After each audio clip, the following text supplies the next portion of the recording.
Combien de fois nous sommes déçus dans des relations et ce n'est pas parce que la personne a fait quelque chose, mais parce que nous avons des attentes peu réalistes. Restez avec nous dans Jouissez de votre vie.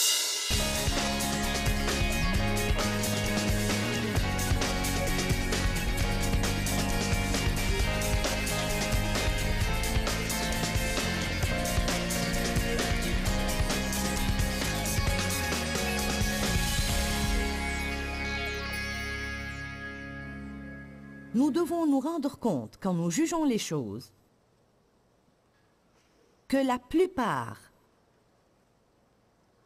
des conclusions auxquelles nous parvenons sont basées sur notre propre perception. Bien des fois, notre perception est basée sur un manque d'objectivité dans notre vie. Et je vais vous donner un exemple. J'étais insécurisée à cause d'un rejet dans mon enfance. Alors, lorsque Dave et moi, nous nous sommes mariés et que nous voulions discuter de quelque chose, si nous avions deux opinions opposées, ça tournait directement à une grande dispute. Nous étions tous les deux en colère et fâchés, et tout d'un coup, je ne savais même plus de quoi nous parlions. Et je peux honnêtement me tenir ici et vous dire que pendant des années, je n'avais même pas la moindre idée de ce qui se passait. Je ne comprenais pas ce qui se passait. Je ne comprenais pas pourquoi nous nous fâchions. Je ne comprenais absolument pas. Dave disait « J'ai droit à mon opinion ». Je disais « Je sais que tu as droit à ton opinion ».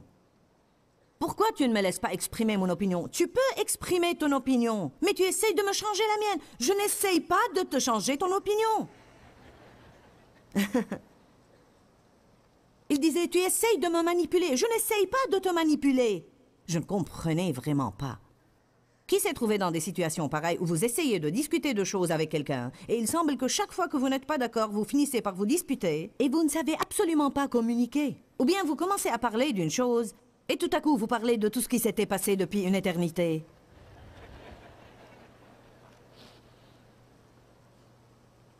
J'avais commencé à préparer une série sur la racine du rejet. Dieu parlait à mon cœur du rejet et j'avais commencé à préparer une série sur cela. Et pendant ce temps, Dieu m'a révélé que parce que j'avais une racine de rejet dans ma vie, je percevais tout à travers cette angoisse qui était toujours dans ma vie. Car si vous êtes angoissé, ça va affecter votre perception. Peut-être que vous imaginez que quelqu'un ne vous aime pas, alors que ce n'est pas le cas. Car vous êtes peut-être si insécurisé que si vous n'avez pas toutes sortes d'encouragements et de « nous t'aimons » ou « tu es jolie » tout le temps, vous pensez « il ne m'aime pas ». J'avais une fille dans mon ministère qui a dit à quelqu'un d'autre « je sais que Joyce ne m'aime pas. Je peux le sentir, elle ne m'aime pas. Chaque fois que je suis près d'elle, je peux sentir sa désapprobation. » Alors que ce n'est pas le cas. Pourquoi penses-tu qu'elle ne t'aime pas? Eh bien, je suis passé à côté d'elle et elle ne m'a pas parlé. Je n'avais pas vu la fille. Je ne l'avais pas vue. Et j'ai dit à Dieu, pourquoi tu ne me la fais pas voir? Je veux dire, si c'est ce dont elle a besoin, alors fais que je la voie afin que je m'occupe d'elle. Savez-vous ce qu'il m'a dit? Elle n'a certainement pas besoin de ça. Elle n'a pas besoin que tu t'occupes d'elle, car elle a un problème dont je suis en train de m'occuper. Et si je continue à lui donner tout ce qu'elle pense vouloir, elle ne va avoir dans sa vie rien d'autre que des pansements. Alors là, c'était Dieu qui me bloquait la vue et m'empêchait de voir cette fille. Donc je ne pouvais pas m'occuper d'elle. Et elle pensait que je ne l'aimais pas. Je ne la voyais même pas. Et la vérité était que Dieu essayait de la délivrer d'un problème qui la faisait souffrir toute sa vie. Allez maintenant, que quelqu'un loue le Seigneur aujourd'hui. Si seulement nous pouvions faire confiance à Dieu. D'accord, Joyce ne m'a pas serré la main aujourd'hui. Je me fie à toi, Dieu. Si elle est censée me serrer la main, elle va me la serrer. Les gens viennent à une de ces conférences. Eh bien, tu sais, je suis venu, j'ai fait 22 km en voiture pour que je puisse, tu sais, demander conseil à Joyce. Toi et 1000 autres personnes. Des gens viennent à mon bureau à Saint-Louis. Dieu m'a dit de venir ici. Eh bien, il ne m'a pas dit de vous recevoir. Je ne peux pas diriger ma vie selon ce que Dieu dit aux autres. Je veux dire qu'elle est si ridicule, cette pression que nous exerçons sur les gens pour essayer de les obliger à nous donner ce que nous voulons qu'ils nous donnent. Et nous ne nous rendons pas compte que si je donnais à tout le monde tout ce qu'ils voulaient de moi, je serais morte. Même dans une de ces conférences, si je faisais tout ce que tout le monde voulait que je fasse, je ne pourrais même pas sortir en rampant de cette ville quand j'aurais fini. J'avais une conférence de partenaires depuis quelques semaines. Je voulais avoir des relations plus étroites avec mes partenaires et c'était une bonne chose. Je suis contente de l'avoir faite. Quelqu'un y était-il par hasard? Eh bien, j'avais assigné un livre et j'ai décidé d'aller à Silver Dollar City avec tous ceux qui voulaient y aller. Donc, 2000 personnes se sont inscrites et 1200 sont venues à la signature du livre. Je ne pensais pas qu'un grand nombre allait venir et faire la queue pendant 4 heures pour avoir ma signature, mais j'avais tort. Alors, pendant 4 heures, j'ai signé des livres et j'ai pris des photos avec les gens. Je parlais aussi vite et aussi fort que je le pouvais. J'étais fatiguée, mais j'ai tenu le reste de mes réunions. J'ai rencontré les gens parce que je le voulais bien. Vous ne savez pas que c'est un sacrifice pour moi de ne pas pouvoir toujours être avec vous pour vous sauter au cou et vous serrer la main. J'ai besoin de le faire. Je me lasse de me cacher dans la chambre du fond. Mais combien de gens disent... Eh bien, les gros bonnets du ministère pensent qu'ils sont trop importants pour se montrer ici avec les gens. C'est le genre de stupidité. Pas tout le monde est comme ça. Mais les gens pensent que, parce qu'ils veulent que vous... Ils ont une attente à laquelle vous ne pouvez pas répondre. Combien de fois nous sommes déçus dans des relations et ce n'est pas parce que la personne a fait quelque chose, mais parce que nous avons des attentes peu réalistes. Nous attendons une chose de cette personne alors que Dieu ne veut pas qu'elle nous la donne. Si vous m'écoutez aujourd'hui, vous pouvez avoir des guérisons pour certaines relations, car beaucoup d'entre vous gâchent de bonnes relations parce qu'ils ont un problème. Vous avez un manque d'objectivité qui cause une mauvaise perception. Et alors, toutes vos attentes d'une personne sont différentes de ce que Dieu veut qu'elle vous donne, et vous devez faire tout le chemin pour retourner à la case de départ et dire « Je vais me fier à Dieu ». Je vais me fier à Dieu. D'accord. Vous pensez que Dieu vous a dit de venir à Saint-Louis et me voir? Alors, appelez mon bureau et demandez un rendez-vous. Et s'il ne vous le donne pas, ne vous mettez pas en colère, mais dites, Dieu, si tu me veux là-bas, tu vas ouvrir cette porte. Nous ne nous fions pas assez à Dieu. Nous essayons toujours de forcer les gens à nous donner ce que nous voulons. Tout le monde veut une chose différente de vous. Tout le monde veut un morceau de vous. Et il y a seulement autant à donner. Et je sais que vous, qui n'êtes pas dans le ministère, vous sentez dans votre vie, entre votre famille, votre travail, que les attentes... Vous devez aller à cette fête, cette soirée, ce mariage, cette réception, aller à l'école, ligue parents, réunion parents-professeurs, cette réunion, prendre les filles au scout, prendre les garçons au scout, aller aux répétitions du groupe. Et vous êtes comme, il n'y a pas assez de moi pour tout le monde.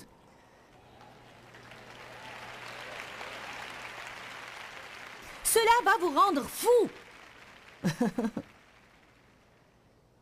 Qu'est-ce que je suis censé faire? Vous êtes censé arrêter d'essayer de faire plaisir à tous les êtres humains sur Terre. Et vous êtes censé vous rendre compte que quoi que vous fassiez, il y aura toujours des personnes qui ne vont pas être contents de vous. Et vous devez vous rendre compte que vous avez des limitations. Nous avons tous des limitations. Dieu n'est pas limité, mais nous sommes limités. Vous devez savoir quel est votre seuil et il vous ferait mieux d'arrêter de le dépasser. Car si vous le faites, vous allez vous rendre malade et vous allez être malheureux. Et quand vous êtes malheureux, vous allez rendre quelqu'un d'autre malheureux.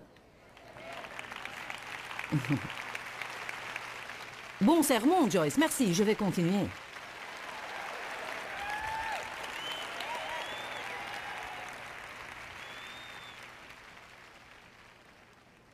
Non seulement vous devez arrêter de vous occuper des affaires des autres, mais vous devez arrêter de les laisser s'occuper des vôtres.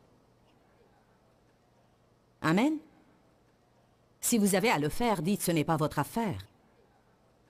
Les gens vont vous poser des questions parfois qu'ils n'ont pas à vous poser du tout. Eh bien, je ne pense pas que tu dois gagner beaucoup d'argent. Vous avez un problème. Car je veux que vous gagniez beaucoup d'argent. Je veux que vous soyez bénis. Je crois que l'onction descend de la tête vers le corps. Alors je pense que vous voulez que vos responsables soient bénis. Vous ne devez pas aller à l'extrême et... Je ne suis pas préoccupée de l'argent tout le temps et vraiment la plupart de ce que j'ai, je m'en sers pour bénir les autres parce que... Vous savez, les choses ne m'excitent plus depuis longtemps. Une fois que vous en avez assez, elles ne vous excitent plus beaucoup. plus vous en avez et plus vous devez vous en occuper. Une chose me préoccupe et c'est de courir la course pour remporter, accomplir l'appel de Dieu sur ma vie et traverser la ligne d'arrivée. Tout ce que Dieu veut me donner en attendant pour rendre ma vie un peu plus agréable et bonne, je vais le recevoir.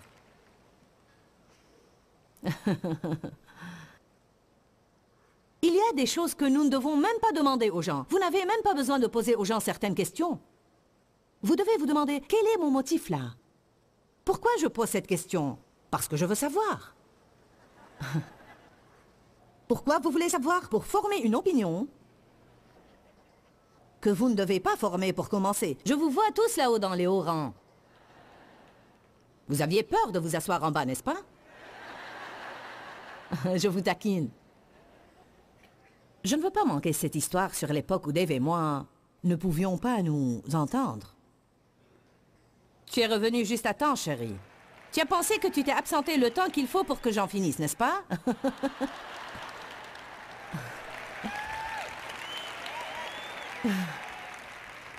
Lorsque je préparais cette série sur la racine du rejet, ce que Dieu m'a révélé était que parce que j'avais une racine de rejet dans ma vie, je percevais son désaccord avec mon opinion comme un rejet de moi. J'ai dû apprendre à faire la différence entre moi et mes opinions. Dave m'aime à moi, mais il n'aime pas toujours chacune de mes opinions.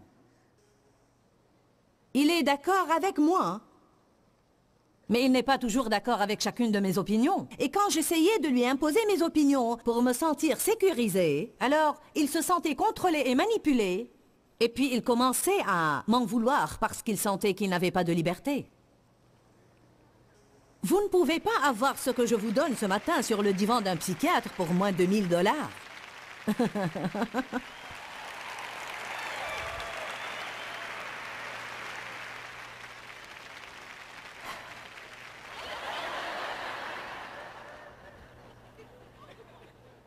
Avez-vous idée de ce que j'ai dû endurer pour apprendre ce que je sais?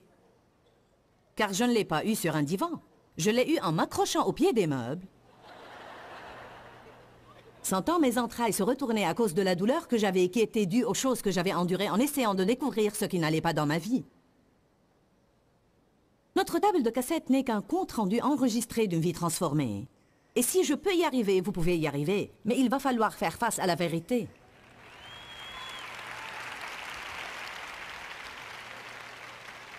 Je vais être franche et dire, j'ai fait beaucoup de chemin, mais ma bouche m'attire toujours des ennuis. Parfois, je veux savoir des choses qui ne me regardent pas, et je vais vous dire quoi. Je vais prier pour vous si vous priez pour moi.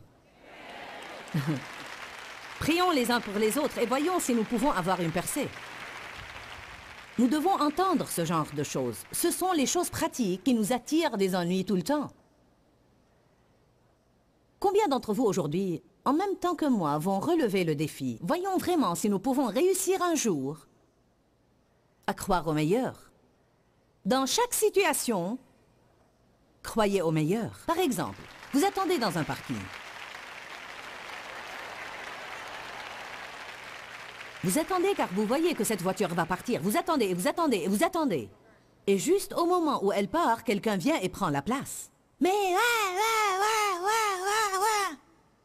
Oh, ceci rendait mon mari furieux. Ceci le rendait si furieux. Tellement furieux. Je crois qu'il a surmonté ça. Mais oh, ça le rendait vraiment furieux. Et je disais, peut-être qu'il ne t'a pas vu. Oh, bien sûr qu'il m'a vu.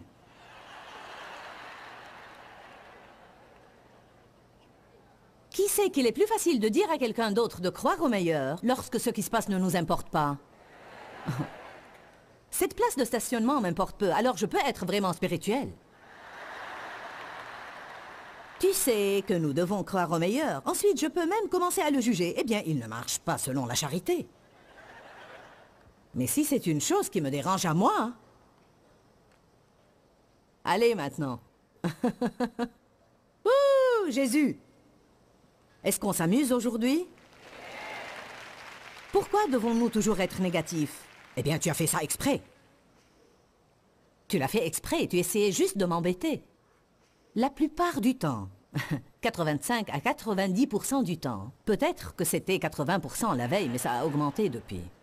J'ai dit ça la veille, mais je ne me rappelle pas le pourcentage que j'avais mentionné, car mes chiffres sont fantaisistes. Pensez-vous que tous ces pasteurs qui donnent des pourcentages savent de quoi ils parlent? Pensez-vous que nous n'avons rien d'autre à faire que de nous mettre à étudier les statistiques tout le temps? Nous croyons simplement que nous sommes guidés. Non, j'ai vraiment lu un livre une fois qui disait qu'à peu près 90 ou 95% des gens qui vous blessent n'ont pas l'intention de vous blesser. Ils n'essayent pas de vous blesser. Ils ne veulent pas vous blesser. Ça arrive. Alors, nous devons décider de ne pas être blessés. Car voyez, j'ai découvert, nous allons parler des gens ce soir. Les gens sont notre sujet ce soir. Parce que les gens peuvent vous rendre complètement fou.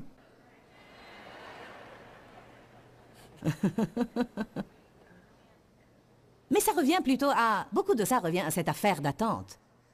Je veux dire que ça nous cause de grands problèmes.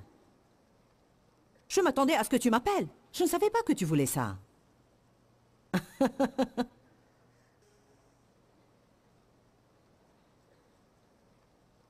Je veux tout le changement que je peux avoir qui va m'apporter toute la paix que je peux avoir dans ma vie. Amen.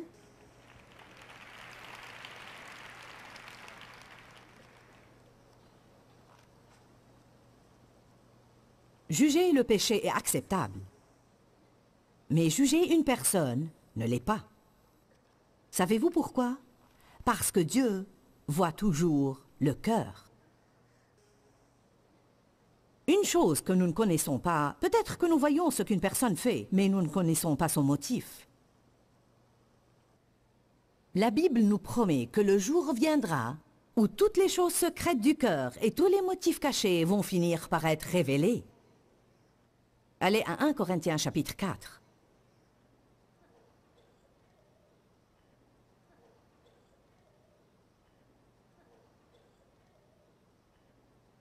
Parfois, je ne sais pas pourquoi j'écris ces notes puisque je ne m'en sers jamais. Mais il est sûr que si je ne faisais pas ça, je viendrais alors ici et je n'aurais rien à dire. 1 Corinthiens 4, verset 5. Alors ne portez pas de jugement hâtif et prématuré. Avant le temps, laissez venir le Seigneur, c'est lui qui éclairera les choses secrètes qui sont maintenant cachées dans les ténèbres et qui manifestera et dévoilera les desseins secrets, motifs et buts des cœurs. Alors chaque personne recevra de Dieu la louange qui lui sera due. Allez maintenant. Alors, l'heure viendra où chaque personne d'entre nous va recevoir ce qu'elle mérite. M'avez-vous entendu? Romains 14, 12 dit que toute personne se tiendra devant Dieu et rendra compte pour elle-même. Si vous lisez davantage dans ce chapitre, il parle d'en finir avec ces jugements les uns sur les autres, car vous n'êtes pas responsable d'eux. Et que chaque homme va se tenir devant Dieu et rendre compte pour lui-même. Ce passage m'a aidé ici à propos des jugements hâtifs et prématurés. Ça m'a aidé dans mon bureau à ne pas prendre n'importe quelle décision avant d'entendre tous les témoignages de tous les côtés. Car je vous dis qu'une des plus grandes erreurs que nous faisons, c'est que quand 4 personnes sont impliquées dans une chose et qu'une personne vient nous dire une chose, nous croyons tout ce qu'elle dit sans écouter les autres personnes impliquées dans l'affaire. Pourquoi? Car nous tous, chacun de nous, moi, vous, nous voyons tous les choses de notre propre point de vue, et à nos propres yeux, nous avons raison. Qui va reconnaître ce matin qu'il a un problème à ce niveau? Bon.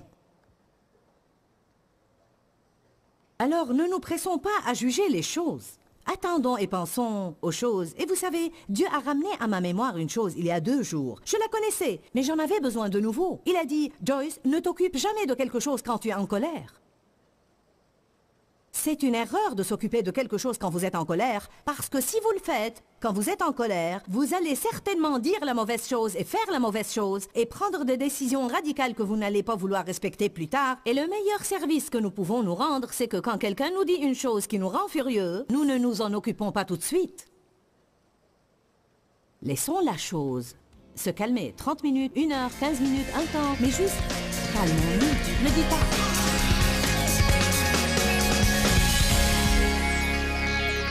J'ai eu l'occasion de voyager partout dans le monde et j'ai vu des monuments et des statues de grands chefs, explorateurs, artistes et auteurs. Mais vous savez quoi? De ma vie, je n'ai jamais vu la statue d'un critique. Nous devons nous occuper de nos affaires et ne pas toujours essayer de trouver ce qui ne va pas chez les autres personnes et en faire tout un plat. Nous devons parfois garder nos opinions à nous-mêmes et vraiment, nous devons parfois garder notre bouche fermée. Je ne vous dis pas cela uniquement à vous, mais je me le dis à moi-même aussi. C'est vraiment un bon conseil. Plus tôt dans le programme, je vous ai encouragé à vous occuper de vos affaires et peut-être certains d'entre vous, vous avez pensé, c'est plutôt sévère, me demander de m'occuper de mes affaires. Mais savez-vous quoi? La Bible nous apprend à nous occuper de nos affaires, nous occuper du travail de nos mains et à veiller à ne pas nous mêler des affaires des autres. Et je veux vous dire, si vous voulez avoir la paix et vous voulez jouir de votre vie, vous devez alors réaliser que vous avez assez d'affaires vous-même pour vous en occuper et vous n'avez pas besoin de vous mêler de celles des autres. Je vais prier pour cette liberté pour vous et je veux que vous la priez pour moi car j'ai tendance à être une personne curieuse aussi et je veux parfois me mêler de choses qui ne me regardent pas. Mais Dieu merci, bien que je ne sois pas là où je dois être, je ne suis plus là où j'étais et j'ai en fait beaucoup appris à ce niveau. Je pensais que je devais tout savoir, mais je commence à découvrir maintenant que parfois plus je sais et moins j'ai de la paix.